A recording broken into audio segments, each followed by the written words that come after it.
Our next guest says that it's easy to live and achieve your dreams. You just need a little preparation. Lisa Nkonoki is a life coach who says you have to live in the opportunity and not just the moment. Welcome back, Lisa. Good morning. Why don't you explain exactly what that means, living in the opportunity? Well, I think so many people know they want to have a great life, be rich, be famous, so they think. But how many people really prepare for their dress rehearsal? How many people know exactly where they want to go, how they want to get there, and who they want to be with? We rarely sit down and think of the details of what we're actually planning in our life travels. And that goes at every age, from when you're very young, trying to get an internship, to whether you're you're saying, I'm sick of this job. I hear so many people tell me, I really don't like what I'm doing for work. And I ask them, well, why aren't you doing something different? They're like, either they don't know what they want to do, or they know what they want to do, but they think, I can't afford to do it. And I say, you can't afford not to do it. Give it a shot, right? That's it. All right, so today we're going to talk about how to prepare for that dress rehearsal. And you have some steps for success. You say, first off, do some background information. Google's everyone's friend. Well, a good example, I had a nephew who needed an internship this summer, and I sent an email out to all my friends. You know, great networking is always important, but as people responded, and people were very great about responding, and then as we set things up, one of the interviewers, my nephew knew no information about that particular company. I was well, it's just so simple to plug in the company name and get some information, Exactly, right? because I think preparation is key. Part of the biggest problem is you can be the smartest person, but just that simple time to prepare. Why do we think someone should invest in us if we're not going to invest the time and energy in learning about them? We need to know, how do we fit into that organization? How do we fit into that group, that family? Anything that we're trying to do, we need to kind of have some information, give you some, you know, the upper hand a little bit, but also you can position yourself to either get to know more or prepare more. You know, if you're going to do a show about working out, I would think you're going to meet with either trainer, nutritionist, a variety of people. To do this show today, I met with my stylist. I mean, these are just different things you need to get ready for.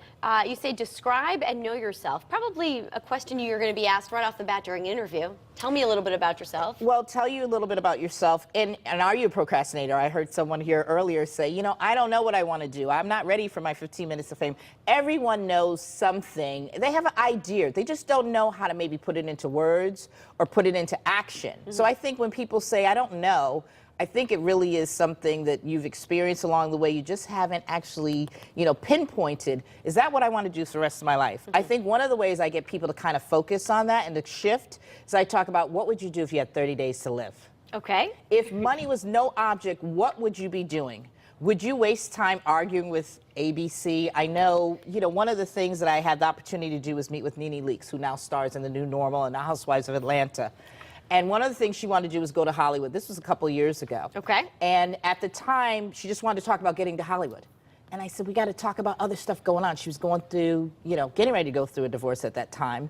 And people thought, oh, don't bring it up. And I said, but if we don't if we don't deal with everything in this entire picture, we won't know the scope of what we're dealing with emotionally, professionally, and, you know, financially, unless we deal with everything. And she was a little taken aback when I said that, but I said to her, you know, maybe the person that was cheering you on long before the fanfare might be the person to keep you kind of going, your support system. Because again, we have to look at our support system. Who's really in our corner? Who's really cheering us on? Not as many people cheer us on as we think. And we need to really be mindful of that and be your biggest cheerleader, obviously, first and foremost. All right, Lisa, you also say know about current events and be culturally relevant. Again, if you're going to work in whether it's finance, whether it's PR and marketing, I think the way the world is changing, we also have to be mindful of the fact that there are so many different layers to individuals, corporate culture.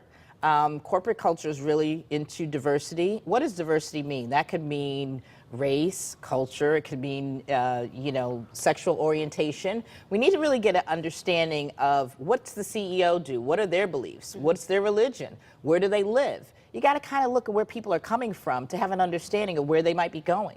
Have that vision. Does it fit along with what you're thinking, what your plan is? Or if you don't have a plan and that's a person that you admire, then let's kind of lay that out and see, how did they get there? Talk to people. I love talking to people, finding out, where did you come from? How did you, I had a dinner Friday night. Story, right? It's fascinating to me to find out where people, how they got where they're going. We all have a different journey and a different road, but how do people get there? And kind of take a little of the good and the bad and mix it in. And, you know, I always said, I think one of the words and one of the quotes that I saw was, to travel hopefully is better than to arrive. And I couldn't figure that out for the life of me when I was a teenager. It was on the wall of Norman Lear, my mentor, who's from New Haven, Connecticut originally and grew up in Hartford. And, you know, as I looked at it and got older, I really understood. It's our journey. It's not just getting to the destination. No, it's true. What It's does the sign say here? What happened on the way getting to here? You know, do we know how to get here? And what's the experience? Because that's what we're going to really remember. Same thing with the job interview. Same thing with planning the rest of your life. I already counted out, okay, how many years till my grandkids graduate from high school? How many years is that if they're going to go to college? Where will I be? Where do I want to live? You have that all planned out, Lisa? I know the year 2020 is when, or 2021 is when my first grandchild graduates from high school. You have to kind of have some insight if you want to be a part of the big picture. Sure. Be prepared for it. Be prepared. Lisa, we're out of time. Thank you so much for being here. Your website? LisaNkonoki.com. All right, very good. And of course, we'll have information over at WTNH.com. Coming up next, we'll get a preview to the Quinnipiac River Fest and learn how to make Tom and Huck's pulled pork when style returns. Stick around.